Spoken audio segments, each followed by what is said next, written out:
So I would just like to take us back to the moment 3,000 years ago when the prophet Isaiah was up at 3 in the morning, jittery with coffee, hanging out with a bunch of his other prophet friends, and they were writing themselves the prophecies and songs of the time. And he came up to the group and he said, all right, let me sing for you this love song. I can only imagine what the other guys sitting around at 3 o'clock in the morning, jittery with coffee, working on their own lyrics, might have said. Dude, Isaiah, if this is your love song, I don't want to hear your breakup songs. Right? My beloved done me wrong, so I decimated him. Thank you, O loving God. And I am a follower of lectionary when I preach. And so, I spoke when I candidated about the lectionary passage for that day in the New Revised Standard Lection was a horrible prophetic passage that was like this, die. Oh, thank you, and welcome me to your church. And so today we have the narrative lectionary. It comes up with this. And I thought, seriously, God? Thanks for that. But I went on a spiritual retreat for a week before I left St. Louis to come here because I wanted to sort of, cleanse my spirit of all that had come before and open myself, ready myself to come and be here with you. It was important to me that in a new beginning, I come as fresh and awake and alive as I can to join your story, to hear what God is saying to you and to us here.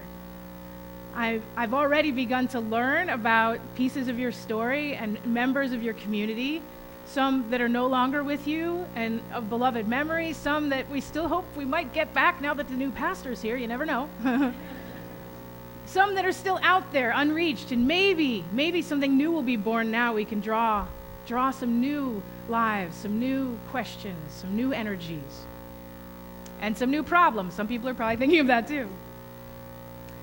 And then those of us who are here just today because we're visiting for a baptism, or who are here every Sunday, who are here once in a while on Christmas or Easter because Mom made me, or we're joining this journey of faith together.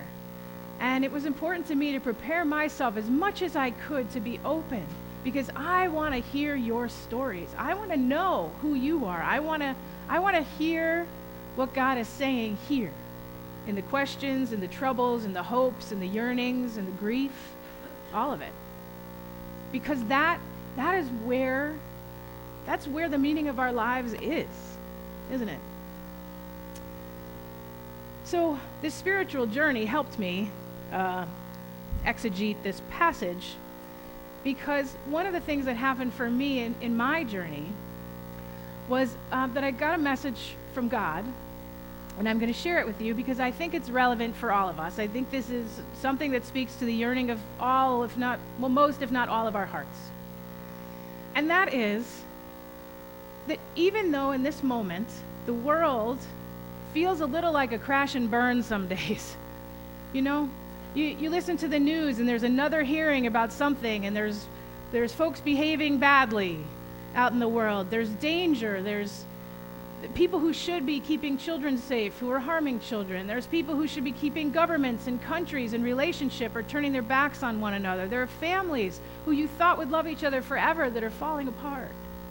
The environment seems to want to kick us off the planet on a good day. There's a lot out there, and it can feel like this passage from Isaiah.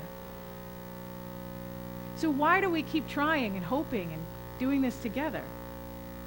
So I came into this retreat saying to God, I'm coming to a new church, God, and I know that they are going to have questions.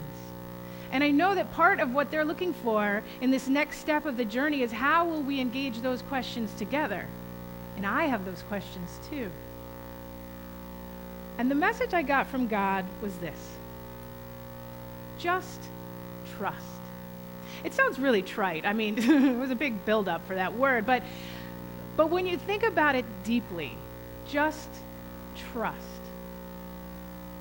The message that I got from God in this retreat was, there are so many things that we worry about. I worry constantly. I don't know about you. I have sort of an anxious nature sometimes if I don't really spend some care in soothing myself and breathing and calming down, listening to where the Spirit is moving. I like to hike for that reason, because when I'm outside in the air with the trees, the occasional glimpse of an animal, I can feel a deeper connection to life that calms me down. I don't know if that works for any of you, but I think we all have things we do, whether it's our morning coffee or reading or whatever you do, gardening. There is always a deep peace that is available to us. There is always a deep love that is available to us. And we miss it so often because we tend to have busy natures. In fact, as good New Englanders, and I've missed you, I've been away 15 years, and I'm glad to be back. But as good New Englanders, we think working hard, right, is something to boast about. Not sleeping, working hard, never getting enough rest. We boast about that. How are you? I'm tired. Yeah, I hear you, right? We that's our thing. But God said, I'm going to spend 6 days creating. This is a model for y'all. Pay attention. I've created you in my image. I am going to spend 6 days working hard and creating. And on that seventh day, I'm putting my holy feet up. Right? And we took that as a rule. Oh, there's another rule. We got to work hard at Sabbath. And then we were like, oh, the Sabbath thing's too hard. I'm not doing that anymore. Even Sabbath we worked hard at and messed up. And we come to church, and what do we do at church? I'm on every committee and I work really hard, right? That's what we do. We're human doings. We're human doings. And God says, on the seventh day, on the Sabbath day, remember that you are a human being. And the rabbis tell us that that's especially important because if you don't practice heaven on the Sabbath, if you don't practice sacred rest, loving one another, being with the people you love, doing the things that bring you peace, if you work all those 6 days and on the seventh day you don't rest, how are you ever going to be able to stand being in heaven? That's what the rabbis say. Practice now because you're going to suffer later when you get there and find that it really is. It really is just about being with God and being loved. And I don't know why or how God put it together this way, that we live in this crazy world of toil and suffering and heartbreak and beauty and love and other good things, and then go somewhere we think that's different in some way. But this Isaiah passage gives us a little insight. Because here in this world, the God in this world created a garden. And he did everything he could in that garden. He put walls around it. He tilled the soil. He watered it. She took care of it. She weeded it. She let the sun shine upon it. And then the grapes came. That's us. We're the grapes. And the grapes came, and what kind of grapes did God get? Sour ones. Lousy grapes. God's like, seriously, who's drinking this wine? Not me. And so what does God do? Well, Isaiah said God just strikes the place out. Well, that's the Garden of Eden story too, isn't it? God puts the early humans in this garden, beautiful animals, no work to be done, just relax, be in the garden. And what's the first thing we do when all we had to do was be in this loving Sabbath space? We mess it up because we have to do something. I'm going to harvest something. I'm going to eat what I harvest. I'm not going to trust God that I am just enough. I am not going to trust God that I am just enough. I need to do something. And so what happens? We mess it up. And God strikes the garden, sends us out. Sounds horrible. But go a little deeper. That's what spiritual direction helps you do on spiritual retreats. Go a little deeper. God kicked the early humanity out of the garden. God decimated this garden in this story. And what happens next? Is that the end? You would think if God had decimated the garden, that would be the end. You're a bunch of horrible sinners. You're done. Goodbye. That's not what happens. The first thing that happens when the first humans in the story leave the garden is not that they go and tear their clothes in sackcloth and wander through the desert till they die. That's not what happens. What happens is God says, okay, have it your way. You can live by being doings. You can grow by being doings. I tried to protect you. I built walls around you. I gave you everything you needed. But okay, I'll take the walls down. Go out and live. Because the wisdom that we gain by being human doings is important. And even God took a while to accept that, right? And when we suffer in all our doings, when we hurt one another, when our best plans fall apart, when someone else betrays us, when the one we love leaves us or dies, when our bodies are harmed or ill, when all those things happen and we say, where is God? God says, this is what you chose. You're the human doings.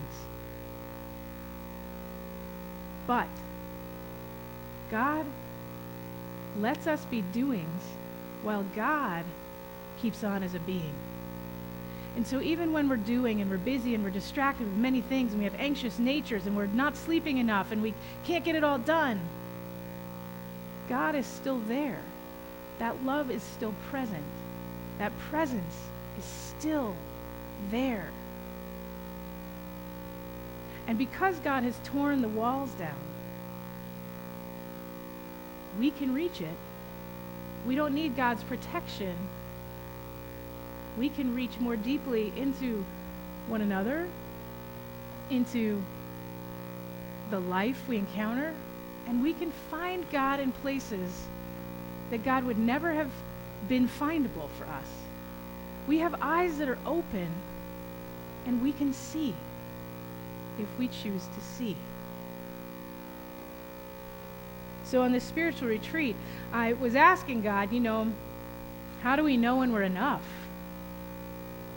And the message that I got was, the fact that you're here is your permission. The fact that you're on this planet, you as you are,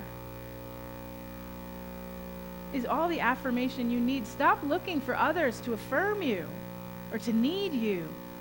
Stop looking for someone else's permission. You are enough. You right now are fully who God created you to be. In your brokenness, in your imperfections, and we've all got them, in your hurting, you're still enough. You have exactly what you need for your journey.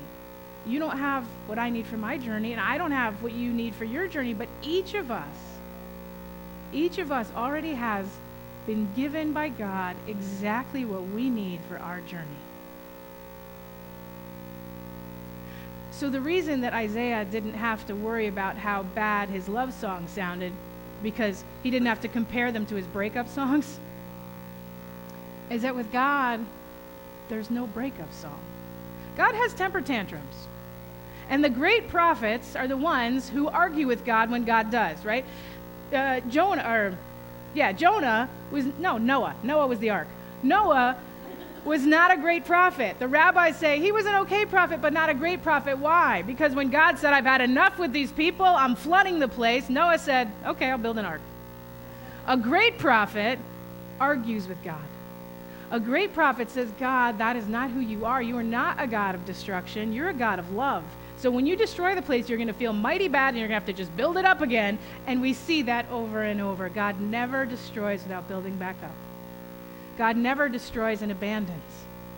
God sometimes shakes us up to get our attention. And sometimes God, like a parent, is a little disappointed that we didn't get the lesson a little easier, If you just hadn't done that, as I told you not to do that, you wouldn't be in this problem. We get that from God. That's who puts that in us. The other thing I got in this spiritual direction time that spoke to me of this passage and spoke to me of this church was that there are a lot of walls out there in the world to be broken down, aren't there? There are a lot of walls between us, within us, among us. inside our families, inside ourselves, inside our churches and our communities, and I mean, let's face it, around the world. We have real walls and metaphorical walls. And we have this Savior, right, who prayed for us. And what was his prayer? That we might all be one. The prayer of our denomination, that we might all be one. We take that seriously. We take that seriously. And that's hard work. It's a little scary and challenging. But that's the thing, is that the walls, God will help us tear them down if we just trust that we ourselves are enough, that we have all we need for the moment we're in. We just need to be open and awake and listen together. Because our denomination says God is still speaking, but our job together is to be a church, a group of people who are really learning to still listen deeply, to listen with trust, to listen with love, and to know that we are already enough if we just trust God. The walls are already being broken down. All we have to do is show up, witness, be present, be God's love and light in the moment. Thanks be to God.